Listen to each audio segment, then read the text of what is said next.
नमस्कार, स्वागत है आपका इंडिया न्यूज हरियाणा में। मैं हूं आपके साथ भारती सिंह। रुक कर लेते हैं फटाफट खबरों का। कोरोना वायरस के बढ़ते मामलों को देखते के बीच प्रधानमंत्री मोदी ने मन की बात कार्यक्रम में मन की बात का 0.2 का ये 23वां एपिसोड था और मन की बात का 76वां संस्करण।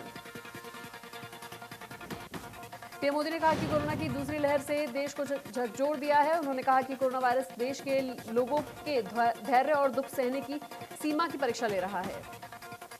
पीएम मोदी ने कहा कि कई लोगों ने असमय अपने अपनों को खोया है। ये समय हौसले से लड़ाई लड़ने का है। राज्य की सरकार दायित्व निभाने में जुटी हुई है। पीएम मोदी ने कहा कि पूरी ताकत के साथ कोरोना के खिलाफ लड़ाई लड़ी जा रही है। अपना भी ध्यान रखिए और अपने परिवार का भी। कोरोना के बढ़ते संकट को लेकर पीएम मोदी ने डॉक्टर से बात की। कहा कि सिर्फ विशेषज्ञों की बात माने, डॉक्टर्स की बात माने और जरूरी उपाय अपनाएं। पीएम मोदी ने कहा कि वैक्सीन की अहमियत के बारे में सभी को पता है। वैक्सीन से जुड़ी अफवाहों पर ध्यान न दें। वैक्सीनेशन सेंटर पर जाकर सभी योग्य लोग वैक्सीन लगवाएं।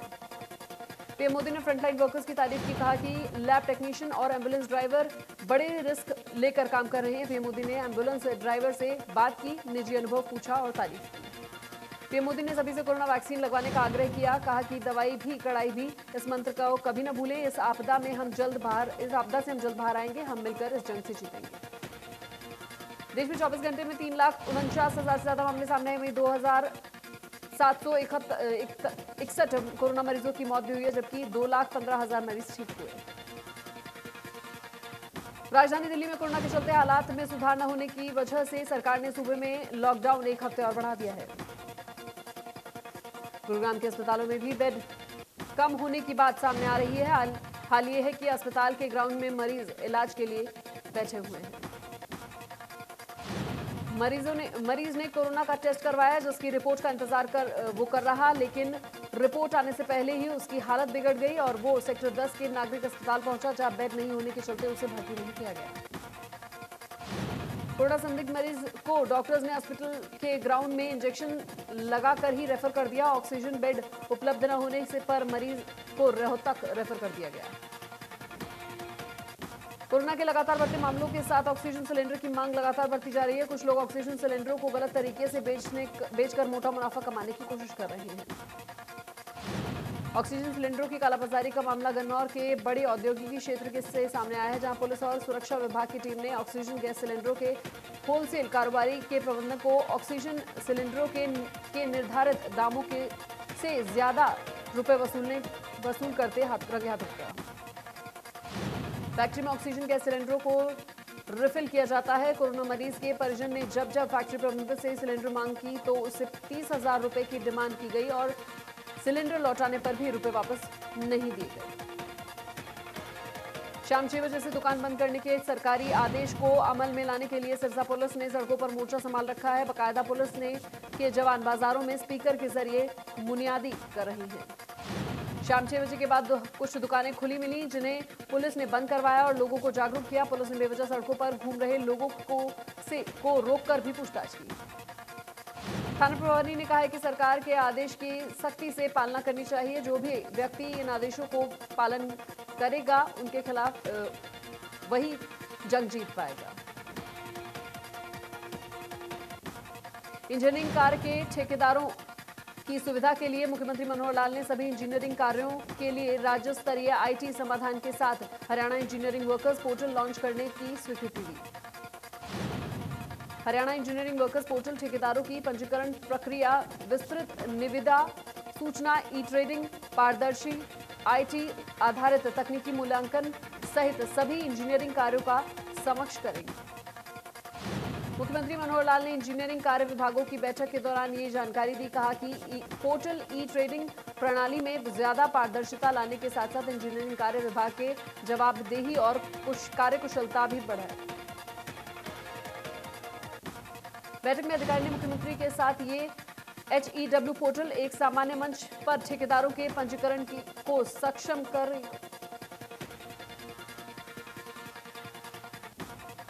हरियाणा में कोरोना के हालात को लेकर मॉनिटरिंग कमेटी की बैठक हुई। बैठक में डिप्टी सीएम दुष्यंत चौटाला ने कहा कि प्रदेश में जरूरी चीजों का जमाखोरी नहीं होने देंगे। डिप्टी सीएम ने कहा कि गुरुग्राम फरीदाबाद में लॉकडाउन से कुछ नहीं होगा। लॉकडाउन लगना है तो पूरे एनसीआर में लगे। पंचकुला की सेक्टर 6 कोविड लैब में कोरोना संक्रमित 588 नए कोरोना मरीजों की पुष्टि हुई। गुरुग्राम में कोरोना के बढ़ते मामलों का असर देखने को मिल रहा है।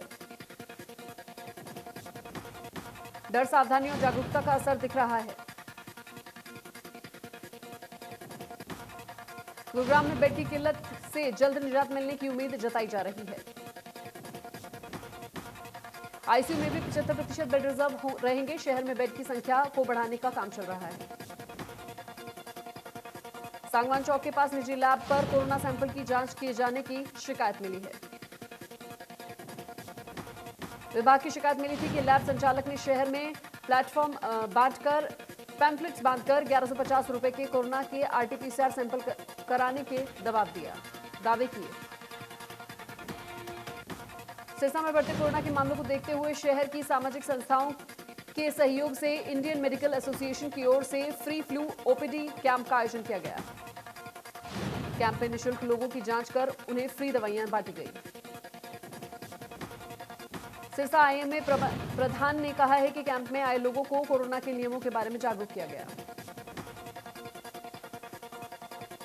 जिले में विवाह समेत सामाजिक कार्यों के लिए अनुमति अनिवार्य हो गई है।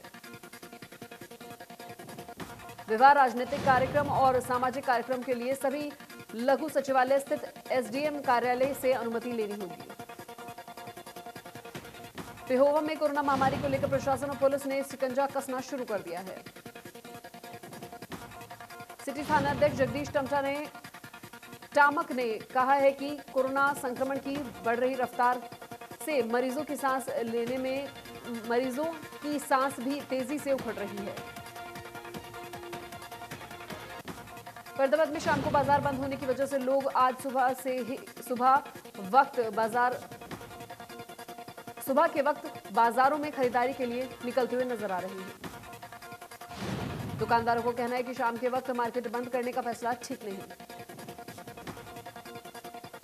सुबह मार्केट खुलने पर दुकानदारों का कहना है कि मार्केट में भीड़ कम नहीं हो रही। हिसार में शनिवार को कोरोना के रिकॉर्ड नए मामले सामने आए। जिले में 857 मामले सामने आए। सिरसा जिले में कोरोना से एक दिन में 5 मरीजों की मौत हुई। सोनीपत में एक निजी अस्पताल हरियाणा हॉस्पिटल में ऑक्सीजन और कोरोना मरीजों की जांच के लिए पहुंची डिप्टी सीएमओ से आईसीयू के बाहर खड़े 2 गार्डों ने बदसलूकी की। डिप्टी सीएमओ आदर्श शर्मा के साथ डॉक्टर गीता दहिया भी थी।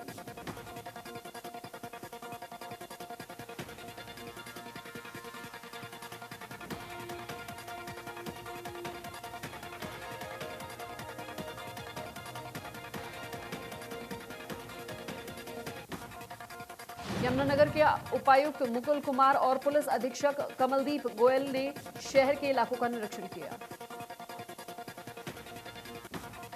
फरीदाबाद जिले में कोरोना मरीजों की संख्या में बेतहाशा बढ़ोतरी। गुरुग्राम में 3136 नए कोरोना संक्रमित मिले।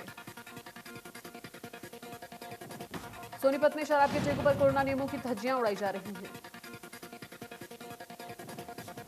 कोरोना वैक्सीनेशन के मामलों में अंबाला स्वास्थ्य विभाग पूरी तरीके से अव्वल नंबर पर है।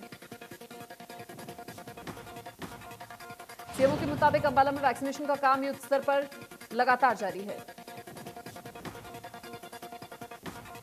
सीएमओ ने बताया कि स्वास्थ्य विभाग हर सोमवार मेगा वैक्सीनेशन ड्राइव चलाता है। लगातार हमारी यह कोशिश है कि ज्यादा से ज्यादा लोगों को वैक्सीन लगे। महम बीडीओ ब्लॉक के स्वामित्व स्कीम के तहत लालडोरे के अंदर जाने वाली जमीन का मालिकाना हक दिए जाने पर लोगों ने सरकार का धन्यवाद किया। महम पंचायत सचिव ने 8 गांव के ग्रामीण को उनकी जमीन की रजिस्ट्री बांटी। फतेहाबाद की अनाज मंडी में इनेलो नेताओं ने दौरा कर किसानों और आड़तियों की समस्या सुनी। इनेलो जिलाध्यक्ष ने कहा है कि तीनों मंडियों का दौरा करके रिपोर्ट इनेलो नेता बैजौटल को दी जाएगी। अनाज मंडी प्रधान ने कहा है कि सरकार ने 24 घंटे में किसानों को पेमेंट देने का दावा किया था। इनेलो के सभी जिलाध्यक्षों ने पार्टी कार्यकर्ताओं के साथ अपने अपने क्षेत्रों को अनाज मंडी का दौरा कर निरीक्षण किया। इनेलो के मुताबिक कार्यकर्ताओं से मिले फीडबैक से राज्य सरकार की ओर से मंडी में गेहूं की खरीद उठान को लेकर किए जा रहे दावे पूरी तरह फेल। इनेलो की ओर से कहा गया है कि गेहूं का उठान कार्य भी धीमी गति से हो रहा है, जिससे मंडी के अंदर आने जाने की समस्या बढ़ रही है। इनेलो नेता ने कहा है कि कई जिलों की मंडी में त्रिपाल एवं शेडों की भारी कमी देखने को मिल रही है।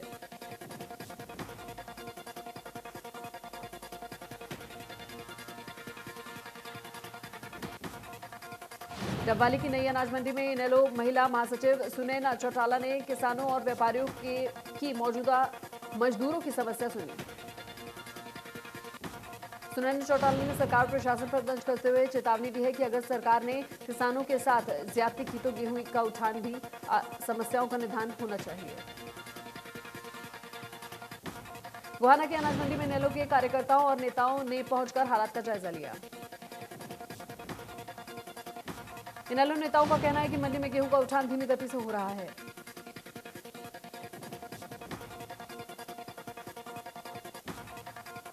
सिरसा पुलिस ने मुनादी करके शहर के बाजार को बंद कराया। जज्जर में धनिया गांव में किसान नफे सिंह ने अपने खेत में फंदे लगाकर खुदकुशी कर ली। सुसाइड नोट के मुताबिक किसान फंदे सिंह ने नफे सिंह ने अपनी मौत के लिए गांव की एक महिला समेत 4 लोगों को जिम्मेदार ठहराया। आत्महत्या की वजह जमीनी विवाद बताया जा रहा है।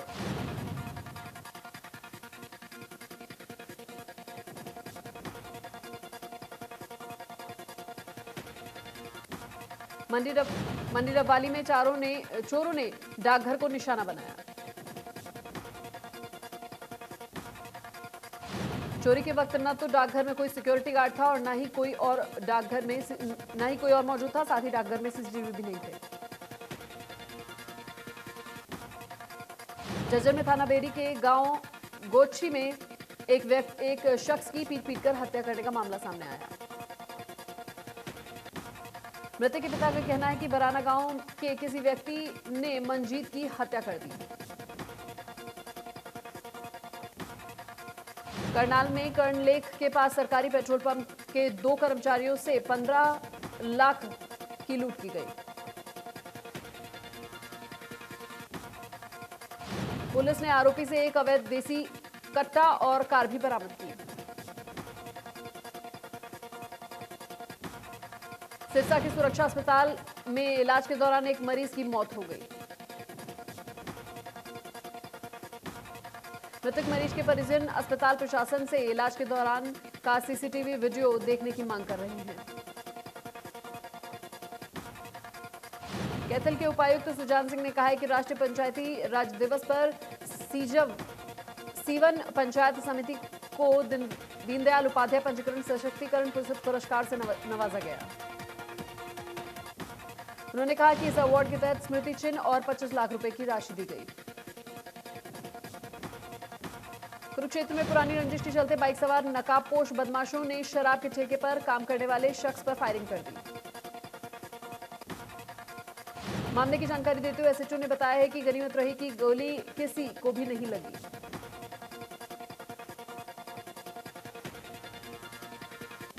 कुरुक्षेत्र पुलिस ने नशा तस्करी करने वाले 3 लोगों को गिरफ्तार किया है। मामले में जांच अधिकारी दर्शन सिंह ने बताया है कि एंटी नारकोटिक सेल की टीम ने जीटी रोड पर नाकाबंदी की। रतिया के मॉडल टाउन इलाके में सीवेज के गंदे पानी की निकासी न होने पर मॉडल टाउन के वासी परेशान हैं। लोगों का कहना है पिछले कई दिनों से सीवेज का गंदा पानी गलियों में फैला हुआ है। लोगों ने प्रशासन के खिलाफ नारेबाजी करते हुए प्रदर्शन भी किया।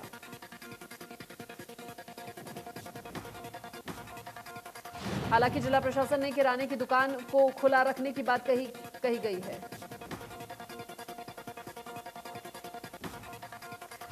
फतेहाबाद के डीएसपी सत्येंद्र सिंह ने बताया है कि सरकार की जारी एसओपी का आधार पर पुलिस कार्रवाई की जा रही है। करनाल के रामनगर में युवक की चाकू से गोदकर हत्या कर दी गई। जांच अधिकारी ने बताया कि मामले में 4 से 5 लोगों के खिलाफ मामला दर्ज किया गया है। भवानीखेड़ा क्षेत्र के सुमराखेड़ा गांव के खेतों से होकर निकल रही बिजली की लाइन से शॉर्ट सर्किट होने से फसल में आग लग गई। हादसे की सूचना के बाद मौके पर पहुंचे ग्रामीणों ने आग पर काबू पाया। फतेहाबाद में एक महिला ने अपनी 1 दिन की नवजात बच्ची को सड़क किनारे छोड़ा। डॉक्टर्स का कहना है कि बच्ची का शरीर काफी ठंडा हो चुका था, जिसके चलते गंभीर हालत बनी हुई है।